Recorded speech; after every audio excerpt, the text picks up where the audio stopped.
தேவனாகிய கர்த்தர் ஏதேன் என்னும் ஒரு தோட்டத்தை உண்டாக்கி தாம் உருவாக்கின மனுஷனை அதிலே வைத்தார்.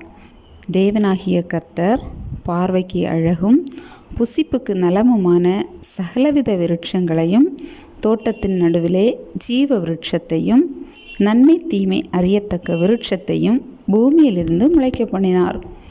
தோட்டத்திற்கு தண்ணீர் பாயும்படி ஏதேனிலிருந்து ஒரு நதி ஓடி அங்கேயிருந்து பிரிந்து 4 பெரிய ஆறுகளாயிற்று.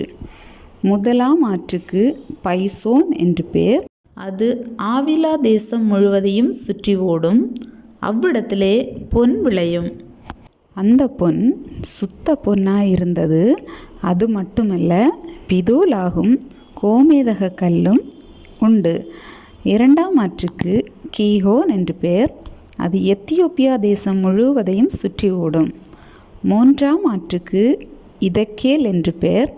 அது அசீரியாவுக்கு கிழக்கே ஓடும். நாலாம் ஆற்றுக்கு ஐபிராத்து என்று பேர். தேவனாகிய கர்த்தர் மனுஷனை ஏதேன் தோட்டத்தில் அழைத்து கொண்டு வந்து அதை பண்படுத்தவும் காக்கவும் வைத்தார்.